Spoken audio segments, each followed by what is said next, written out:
Document पर आ जाइए। वो section 28 defines document, it was earlier defined in section 29। Means any matter. देखिए, ओफो, इतना दुख हो रहा है मुझे, मैंने सब किया था, मैंने सेव क्यों नहीं किया ये? जैसे मैं करता हूँ ना ब्रेक करके, वैसे थोड़ा सा रह गया, कोई बात नहीं, ऐसे समझाता हूँ। तो अब ये समझिए, देखिए डॉक्यूमेंट में, डॉक्यूमेंट का मतलब क्या होता है? जैसे एक हमारा हीरो है प्रियांश, समझे? ये गया नैनीताल, नहीं मनाली घूमने के लिए। मनाली में बहुत बड़े बड़े ऊंचे ऊंचे, मतलब वो है, ट्रीज हैं, पेड़।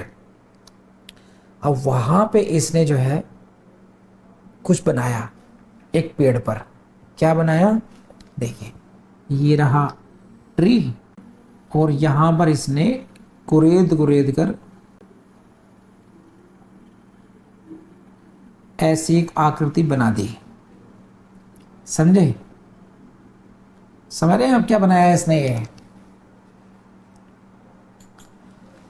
इसका ये टूटा हुआ दिल है, समझे? फिर इसका फोटो खींचा, एक सेल्फी ली, और फिर कहीं भेज दी कि देखो मनाली आया हूं, लेकिन दिल इतना टूटा हुआ है कि बस जो मन में आया कर डाला। तो ये क्या हुआ? ये व्हाट इज दैट? ये एक डॉक्यूमेंट है। अब डॉक्यूमेंट इतने पार्ट को दिल को कहेंगे या पूरे पेड़ को कहेंगे? यही समझना है आप लोगों ने, समझे? अब इसको ध्यान में रखते हुए इसको पढ़ते हैं। देखिए, this is the definition of document. और डॉक्यूमेंट क्या है? देखो पहला ही वर्ड पढ़ लीजिए। डॉक्यूमेंट मीन्स एनी मैटर, बस एनी मैटर, जो मैटर है, एक्सप्रेस्ड और डिस्क्राइब्ड अपॉन एनी सब्सटेंस। कोई भी मैटर किसी भी सब्सटेंस पर एक्सप्रेस। और कौन सा है? हाँ हाँ हाँ हाँ हाँ हाँ हाँ हाँ हाँ, बस। तो यहां पर आपको ध्यान रखना, जैसे पीस ऑफ पेपर है, एक एक कागज पर आपने कुछ लिखा। एक फिल्म आई थी, कौन सी फिल्म थी वो? भाग मिल्खा भाग, है ना, मिल्खा सिंह पर। तो वो एक लेटर पे लिख करके उसकी, उसको मोड़ करके एक गेंद की तरफ फेंकता है नायिका के घर में। तो वो जो लेटर है उसको आप क्या बोलते हो? प्रियांश बोलो, क्या बोलते हो उसको? वृद्ध बताएगा, वृद्ध। क्या बोलते हैं उसको? प्रेम पत्र बोल रहे हैं, अच्छा सही बात है। तो जो प्रेम पत्र जो फेंका गया, वो जो उस पर जो लिखा हुआ है, वो कागज नहीं, कागज के ऊपर जो मैटर लिखा हुआ है वो डॉक्यूमेंट कहलाएगा। समझे आप? तो एनी मैटर एक्सप्रेस्ड और डिस्क्राइब्ड अपॉन एनी सब्सटेंस। अब ये जो सब्सटेंस है, in this example it was a tree. Somewhere वो सब्सटेंस कोई पेपर हो सकता है, समटाइम्स इट मे बी ए, जैसे नेम प्लेट होती है, वुडन पर हो सकता है कुछ लिखा हुआ, कई बार वो स्टील की या वॉट एवर नेम प्लेट्स अलग अलग हो सकती हैं, स्टोन पर हो सकता है। तो जो भी मैटर किसी उस पर लिखा हुआ है, जैसे आप चले जाइए इंडिया गेट पर। इंडिया गेट पर जो बना हुआ है वहाँ पर सबके जो हमारे वीर सेनानी हैं, जो जो शहीद हुए हैं, उनके नाम उस पर लिखे हुए हैं। तो that matter, the name is the matter, that name is matter which is expressed upon that stone, that wall. तो wall is the substance and whatever has been written is the document. Please let me know आपको इतनी सी बात समझ में आई है नहीं आई? Come on fast, जल्दी बताइए। नाउ आपने जो एक्सप्रेस किया है सब्सटेंस को, वो किसी भी तरीके से हो सकता है। वो कैसे हो सकता है? That may be by letters हो सकता है, आपने शब्द लिखे। यस, यू आर राइट, अब बांसुरी को समझ में आया। That may be bye means of letters, that may be bye means of figures, और दैट मे बी मार्क्स और मोर देन वन ऑफ। भले ही जो एक्सप्रेशन ऑफ द मैटर है, एक्सप्रेशन ऑफ द मैटर है, मान लीजिए इसी क्रिया को जो वरद भाई सब हैं, है ना, सबके अपने अपने पेड़ हैं भाई सॉरी। तो प्रियांश भाई साहब ने अपना ये क्या किया, ये बनाया, ये क्या हो गया इनका, ये हो गया मार्क हो गया, कोई फिगर मान लीजिए इसको। और दूसरे जो भाई साहब हैं उन्होंने कुछ यहाँ पे लाइनें लिख दी, लेटर्स लिख दिए। कोई तीसरे भाई साहब हैं उन्होंने मार्क भी बनाया और राइटिंग भी लिख दी, वॉट। तो ये जो ट्री हुआ सब्सटेंस, ये हुआ मैटर, और ये अलग अलग तरीके के एक्सप्रेशंस हो गए। तो that matter will be called document. But इसमें एक चीज और ऐड ऑन हो जाती है, includes electronic and digital record. तो document also include electronic and digital record. बात समझ में आई नहीं आई? बस इसमें digital record intended to be use or which may be use as evidence of that matter. देखिए इसको समझाता हूँ थोड़ा अच्छे तरीके से आपको, शायद आपको थोड़ी सी और मेहनत करनी पड़ सकती है। ये थोड़ा सा टेक्निकल है, इसको मैं और अच्छा समझाता हूँ आप लोगों को। वरद तुम समझ तो पा रहे हो ना? वरद को भी देखे हुए जमाना हो गया भाई। देखिए इसको देखिए, includes electronic and digital record. कौन सा record? Intended to be used or which may be used as evidence of that matter. Evidence of that matter. देखिए दैट मैटर क्या हो सकता है? किसी का स्पोकन कुछ डायलॉग हो सकता है, कुछ बात कही गई, कुछ देखा गया, उसका इलेक्ट्रॉनिक रिकॉर्ड। तो आपकी कोई सीडी है, ये एक डॉक्यूमेंट हो जाएगा, है ना। आपकी हार्ड ड्राइव है, वो एक डॉक्यूमेंट हो सकता है। What ever you record that is the electronic and document. Digital record को भी हम डॉक्यूमेंट की परिभाषा में काउंट करते हैं। और यहीं से आपको प्रीलिम से पूछेंगे whether document includes electronic and digital record or not. और क्वेश्चन कहाँ से आएगा? पूछेंगे आपसे कि in which section document is defined. Document is defined under section 2(8). बोलिए आई बात समझ में आपको? Now come to explanation 1। क्या कहता है एक्सप्लेनेशन 1? What is इमैटेरियल? ऐसे पढ़ते हैं इसको, देखिए इट इज इमैटेरियल, ये तत्वहीन है। क्या? बाय व्हाट मीन्स और upon what substance the letters, figures और मार्क्स आर फॉर्म्ड। ये किस, by what means and upon what substance.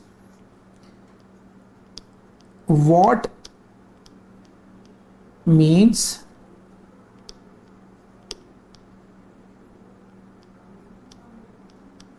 What substance, जो बात मैं समझा रहा था कि इससे फर्क नहीं पड़ता है कि आपने किस सब्सटेंस पर लिखा। What substance, whether that was a tree or a wall or a stone or a paper, whatever it may be, it hardly matters, it is immaterial. By what means, आपने वो कैसे लिखा, किस तरीके से किया। आपने पेन से लिखा, आपने कोई टैटू बनवाया, टैटू की जो ड्रिलिंग की मशीन है वो हुआ। या और आप आ जाइए, एक बहुत पीछे चले जाइए, बड़ी बेहुदा फिल्म आई थी एक, उसका नाम था मर्द। उसमें जो नायक है कौन था? दारा सिंह थे। और दारा सिंह का बेटा हुआ, उसमें लिखा हुआ मर्द, कि सीने पे लिख दिया उसके मर्द चाकू से। तो जो चाकू था वो क्या हो गया? बाय मीन्स हो गया। वो किस तरीके से लिखा गया? जो शब्द लिखा गया मर्द, वो क्या हुआ? डॉक्यूमेंट हो गया। और कहाँ पर लिखा गया? चेस्ट पर लिखा गया, ह्यूमन बॉडी पर। ह्यूमन बॉडी हो गई सब्सटेंस हो गई। तो इससे फर्क नहीं पड़ता है कि आप किस तरीके से उसको एक्सप्रेस कर रहे हो मैटर को, आप कौन से प्रोडक्ट, कौन से सब्सटेंस पे उसको एक्सप्रेस कर रहे हो, and whether the evidence is intended for or may be used in the court or not. इससे भी फर्क नहीं पड़ता है कि what was the intention of doing it, whether it was the intention that someday it should be use as evidence or not, it is not required. Just ये document है, it may or may not be use in court, इससे फर्क नहीं पड़ता है। So what is the document? Document is a matter that may be expressed by any means, that may be expressed upon any substance, that may or may not be used as evidence in any court। तो please Ram के भाइयों बताइए, भगवान जल्दी बताइए, fast.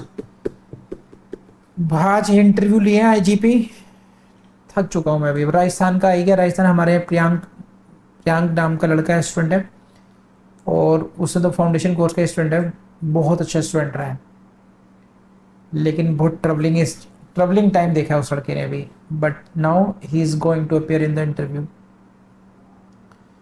Please let me know, जल्दी से बताइए एवरीवन। भाई इतना तो बताइए तो यार, कम से कम आप लोग तो घर में बैठे हुए आराम से बेड पे बैठ के पढ़ रहे हो गए, कम से कम इतना तो लिख दो, क्लियर नहीं क्लियर, क्या हुआ क्या नहीं हुआ। सबसे बढ़िया क्लासेस हैं ये, पता है, लाइव क्लासेस घर बैठ के करना, this is the best way of. और वीडियो क्लासेस की तो बात छोड़ दीजिए, लेकिन ये जो क्लासेस हैं इससे क्या फ़ायदा होता है, कम से कम आपको जो आपका जो आने जाने का, जैसे मान लीजिए मिस एक्स को आना हो, किसी भी कोचिंग में जाना हो, किसी ऑफलाइन कोचिंग में, तो फर्स्ट कम से कम 1 घंटा उसको इस प्रोसेस में लग जाएगा। उसको पहले सोचना है जाना नहीं जाना, अच्छा जाना है तो कौन से कपड़े पहने, नहाना नहीं नहाना, नहाना है, मतलब उसकी तैयारियों में, और ट्रैवलिंग टाइम अलग से, और उस भी अच्छा, और उसके बाद में क्या है कि ट्रैवलिंग टाइम, फिर ट्रैवल करना, उसके बाद में फिर वो जो थकान है उसको दूर करना। आई मीन टू से कि 2-2.5 घंटे आपके एक्स्ट्रा लगते हैं ऑफलाइन क्लास में। अगर ये 2.5 घंटे आपने अपने रिवीजन को दे दिए, स्मार्टनेस यूज़ की, तो आप समझिए आप सिलेक्शन प्रोसेस में बहुत फास्ट, बहुत आगे चले जाते हैं। हाँ, अगर सोते रह गए तब तो भगवान ही मालिक है, सोना नहीं है, लेकिन सेल्फ मोटिवेटेड रहना है। आपको देखो, आपको जज बनना है, विजेंद्र वर्मा भी कितना मोटिवेट करेगा और कब तक करता रहेगा, है ना। एक लेवल के बाद में आपको खुद चलना होता है, रास्ता मैं दिखा चुका हूँ, आप लोगों को देख ही लिया, आप लोगों ने टेस्ट भी कर लिया। अब आपको पता है कि ये रास्ता है, इस पे आगे बढ़ेंगे तो हमारा सिलेक्शन होगा। तो कीप योर सेल्फ मोटिवेटेड, किसी पर भी डिपेंडेंट मत रहिए। मैंने परसों भी बहुत समझाया था कि किसी के फैमिली के, रिलेटिव्स के ना झगड़ों में पड़िए, ना काहू से दोस्ती, ना काहू से बैर। Keep your self motivated for your golden time. आने वाला टाइम बहुत अच्छा होने वाला है आप लोगों का। सो जनाब अली हो गया, इलस्ट्रेशन देख लेते हैं। चलिए इलस्ट्रेशन दिए इन्होंने, ये रही लेंगे, मैंने तो इलस्ट्रेशन इतने पढ़ाई दिए थे आपको। A writing expressing the terms of a contract which may be use as evidence. तो वो जो लेख है वो राइटिंग डॉक्यूमेंट है, writing is a document. A cheque upon a banker is a document, power of attorney is a document, map or plan which is intended to be used or which may be used as evidence is a document, a writing containing directions or instruction is a document। ये बहुत simple सी चीज़ें, इनको A to B मैंने पढ़ दिया आपके लिए, लेकिन आप खुद पढ़िएगा। एक्सप्रेशन 2 पर आते हैं, क्या कहता है ये, whatever is expressed by means of letters, figures or marks as explained by mercantile or other uses shall be deemed to be expressed by such letters, figures or marks within the meaning of this section, although same may not be actually expressed। क्या जबरदस्ती की बात है। Illustration पढ़ाता हूँ, पहले देखिए क्या कहता है। A writes his name on the back of a bill of exchange payable to his order. The meaning of the endorsement as explained by the mercantile uses is that the bill is to be paid to the holder. The endorsement is a document and shall be construed in the same manner as if the words pay to the holder or words to that effect had been written over the signature। ये हालांकि evidence act की बात होनी चाहिए थी, इन्होंने यहाँ ले लिया, मैं समझाता हूँ, देखिए है क्या। This is explanation 2। अब मैं समझाता हूं आपको क्या है। ये स्पेसिफिक यूज है, इसको आप समझिए बस। रिया मैडम मैंने बात समझ ली आपकी, करते हैं आपकी कार्यवाही, आपकी रिक्वेस्ट पे कार्यवाही। अब पढ़िए इसको, देखिए। whatever is expressed whatever is expressed as explained by mercantile or other uses, ऐसे पढ़िए, देखिए। whatever is expressed by means of letters or figures or marks as explained by mercantile or other uses। देखिए, ये जो expression 2 है, it is specifically dealing with the that use in case of mercantile.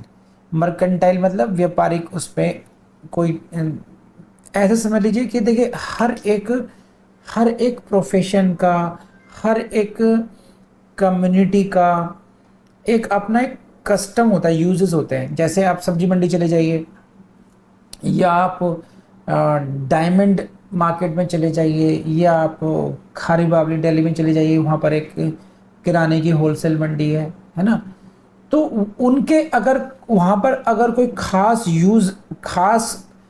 मतलब एक there is some kind of usages की एक particular thing को एक अलग डिफरेंट मीनिंग से समझना है। जैसे फॉर एग्जांपल मैं आपको ऐसे समझा सकता हूँ पर्टिकुलर मीनिंग में।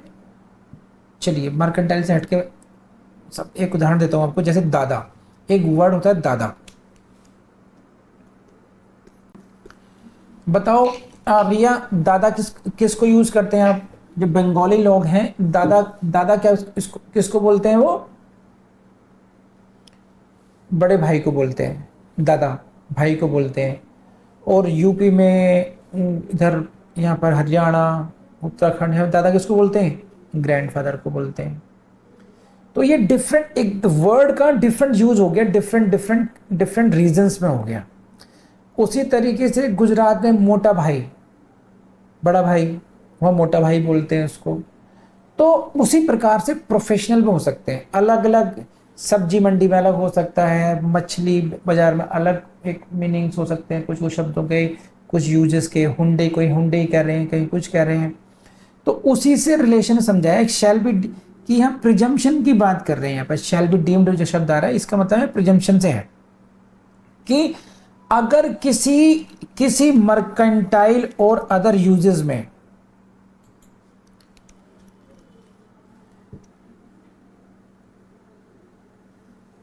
किसी लेटर का, किसी फिगर का या किसी मार्क का, किसी लेटर, फिगर या मार्क को कोई स्पेशल मीनिंग दिया गया है किसी मर्केंटाइल या किसी भी यूजर्स में, कोई मर्केंटाइल यूजर्स हो, कोई प्रथा हो। मर्केंटाइल प्रथा हो गई, मर्केंटाइल यूजर्स का मतलब व्यापारिक प्रथा हो गई। उसमें अगर किसी लेटर, फिगर और मार्क को कोई अगर स्पेशल यूज दिया जाता है, तो उस शब्द का प्रयोग वहां पर उसका मीनिंग वैसे ही ड्रॉ होगा। Although the same may not B actually expressed, भले ही आपने वैसा उस पर नहीं लिखा हो। जैसे फॉर एग्जाम्पल, इसको समझिए, देखिए कि ये सिचुएशन है क्या, ये रही आपके सामने situation. A rights his name on the back of A bill of exchange. Bill of exchange की बैक साइड पे अपना नाम लिख दिया उसने, ठीक, पेएबल टू हिज ऑर्डर। अब इसका जो मीनिंग है, ये क्या हुआ? ये एंडोर्समेंट है। उसमें क्या लिखा है? नाम लिखा है केवल। इसका the meaning of this endorsement, ये जो नेम मैंने लिख दिया, इट इज कॉल्ड एंडोर्समेंट। इसका मीनिंग क्या निकाला जाता है? क्या मीनिंग है? The bill is to be paid to the holder. इसका आम यूजेस ये है कि अगर आप एंडोर्समेंट करते हैं तो उसका मतलब ये है कि जो उस बिल एक्सचेंज का होल्डर है, जो उसको धारक है, उसको पेमेंट कर दी जाए। तो ये जो एंडोर्समेंट है, जो नाम लिखा गया है, ये अपने आप में एक डॉक्यूमेंट है। ये जो नाम लिखना, जो एंडोर्समेंट है, ये डॉक्यूमेंट कहलाएगा। और इसके जो इंटरप्रिटेशन है, इंटरप्रिटेशन क्या लिखा आपने, नेम लिखा, बस आपने क्या नाम लिखा, जैसे मैं अपना नाम लिखता हूं, देखिए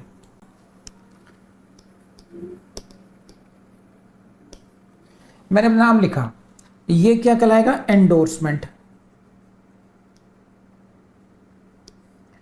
it shall be treated as a document, this endorsement, and this name is equivalent to writing this, pay to the holder। मैं even if I write my name Vijendra or I write these words pay to the holder, these are equal because of the mercantile uses।